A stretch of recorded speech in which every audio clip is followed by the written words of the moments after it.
আজকের খাবারটা কিন্তু খুবই মজাদার এবং এই খাবারটা চাইলে আপনারা ব্রেকফাস্ট, ডিনার এবং বাচ্চাদের টিফিনেও কিন্তু আপনারা সার্ভ করতে পারেন। এত মজা লাগে আর খাবারটা খেলে পেটও ভরা থাকবে। আর যেহেতু ঘরে তৈরি করা হয়েছে এটা কিন্তু খুবই হেলদি এবং টেস্টি। আর খাবারটা বানাতে একদমই সময় লাগে না, মাত্র 5 মিনিট বা 10 মিনিট হাতে থাকলেই কিন্তু এটা খাবার বানিয়ে ফেলানো যায়।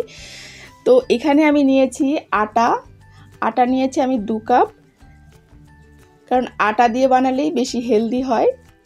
আর এবার হচ্ছে আমি নিয়ে নেব স্বাদ মতো লবণ। আর এবার এখানে দিয়ে দিলাম সাদা তেল 1 চামচ। এবার এটাকে ভালো করে মেখে নেব। বেসিক্যালি এটা একটা আটার ডো বানাবো, যেমন আপনারা রুটি বানান সেম সেইভাবেই।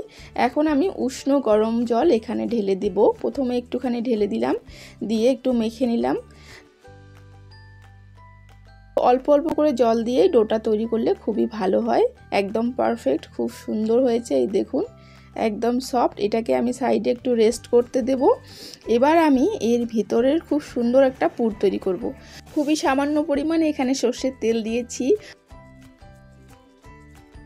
অল্প একটু জিরে দিয়েছি আমি, গোটা জিরে। তারপরে আমি এখানে বড় একটা পেঁয়াজ কুচি করে নিয়েছি, সেটাকে দিয়ে দিলাম। তার সাথে আমি দিয়ে দেবো একটা টমেটো কুচি। এগুলো কিন্তু আমি বেশি ভাজবো না। আর সাথে আমি 3টা আলু সেদ্ধ করে রেখেছি, সেই সেদ্ধ করা আলুটা আমি দিয়ে দিলাম। পেঁয়াজটা অবশ্যই বেশি ভাজবেন না, এরকমই থাকলে বেশি ভালো লাগবে। এবার হচ্ছে স্বাদ মতো লবণ, হলুদ গুঁড়ো, জিরে গুঁড়ো, ধনিয়া গুঁড়ো, সবই অল্প পরিমাণে, দেখতেই পাচ্ছেন। তারপরে লাস্টে আমি দিয়ে দিলাম চিলি ফ্লেক্স। আপনারা ঝালটা অবশ্যই নিজের পছন্দ অনুযায়ী দিবেন, চাইলে কাঁচা লঙ্কাও কুচি করে দেওয়া যায়।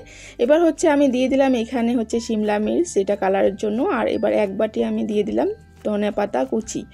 এটা দিলে অনেক ভালো লাগে আর খুব সুন্দর ফ্লেভারটা আসে। একদম তৈরি হয়ে গেল। লাস্টে একটু বিট লবণ উপর দিক থেকে দিয়ে দিলাম, ব্যাস তৈরি হয়ে গেল।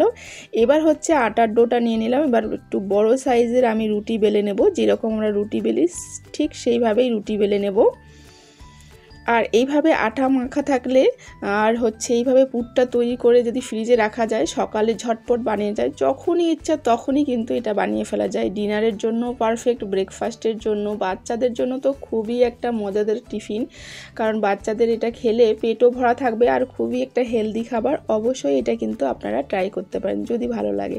তো এবার হচ্ছে আলুর পুরটাকে এইভাবে হচ্ছে রুটিটার উপরে আমি দিয়ে দিলাম। তো দেখতেই পাচ্ছেন কিভাবে দিয়ে দিচ্ছি, খুবই ইজি, এটা সবাই জানে। এখানে আর ইয়ে করার কোনো কথাই না, সব একদম ইজি। এবার হচ্ছে আমি এইভাবে চাকুর সাহায্যে এটাকে কেটে এই তো এইভাবে হচ্ছে রোল করে নিলাম। আবার একটা দেখিয়ে দিচ্ছি। প্রথমে রুটির উপরে হচ্ছে আমি আলুর পুরটা এইভাবে দিয়ে দিলাম। এবার চাকুর সাহায্যে এইভাবে কেটে নিচ্ছি। চাইলে ছোট বড় সবই করা যায়, যেমন আমি এখানে বড় বড় করে কেটে নিচ্ছি।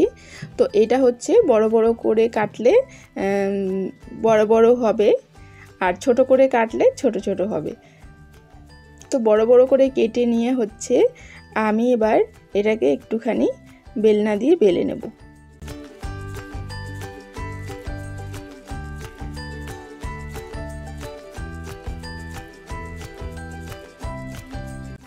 তো এটা আমি দেখালাম বড় সাইজের, আপনারা চাইলে এইভাবে করে ডিনারে খেতে পারেন।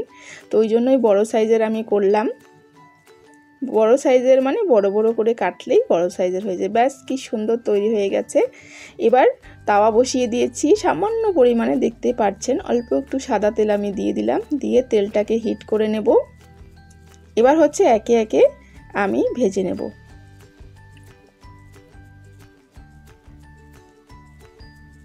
আপনারা দুলে এইভাবে বড় বড় করেও বানাতে পারেন এবং ছোট করেও বানাতে পারেন।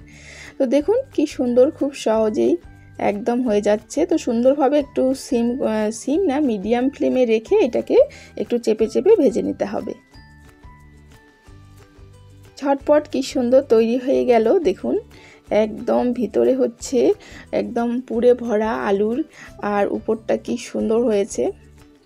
তো দেখতেই পাচ্ছেন কত সহজভাবেই কিন্তু তৈরি হয়ে গেল, খুবই ইজিলি।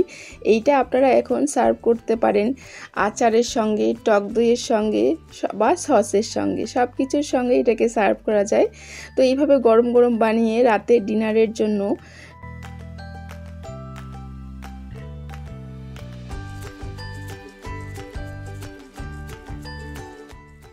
একদম তৈরি হয়ে গেল। এবার এটা হচ্ছে আমি সসের সঙ্গে সার্ভ করেছি। এই সসটা যেটা আমি বানিয়েছি, আগে রেসিপিতে আপনারা দেখে নিয়েছেন, সেই সসটা দিয়ে কিন্তু আমি সার্ভ করেছি। কি সুন্দর হয়েছে, একদম লেয়ার লেয়ার, ভিতরটা দেখুন কি সুন্দর হয়েছে, জাস্ট অসাধারণ হয়েছে, খুবই মজাদার।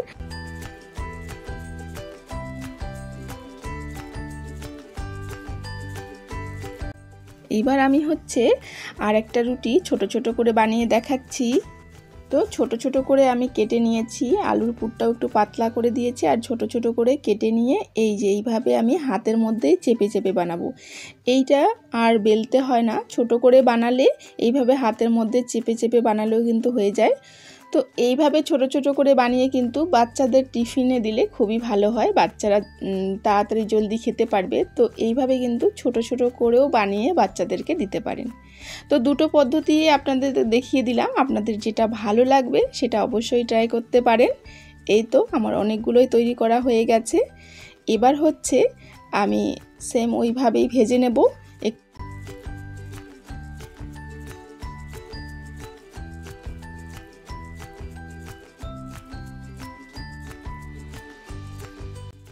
দুই দিকে সুন্দর করে ব্রাউন ব্রাউন করে ভেজে নেব। অবশ্যই গ্যাসের ফ্লেমটা কিন্তু মিডিয়ামে রেখে ভাজতে হবে।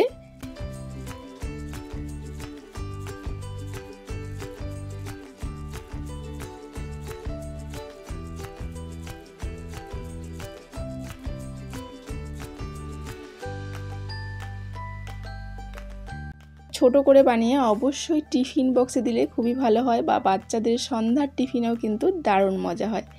তো কোনটা ভালো লাগলো, যেটা ভালো লাগলো সেটা আপনারা অবশ্যই ট্রাই করতে পারেন।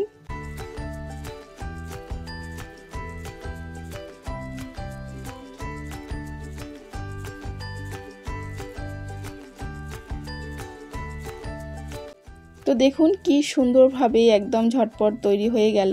আর যদি আটাটা মেখে ফ্রিজে রেখে দেওয়া যায়, আর আলুর পুরটাও যদি ফ্রিজে বানিয়ে রেখে দেওয়া যায়, তাহলে কিন্তু সকাল সকাল আর দেরি হয় না, যে টিফিনে দিয়ে দেওয়া যায়। তো দেখুন কত ইজিলি একদম তৈরি হয়ে গেল। আপনাদের কাছে আমার রেসিপিগুলো কেমন লাগে? যদি ভালো লাগে তাহলে সাবস্ক্রাইব করে আমার সাথে থেকে যাবেন। আজকের মতো এখানে আমি বিদায় নিচ্ছি। আপনাদের সঙ্গে আবারও দেখা হবে অন্য রেসিপিতে।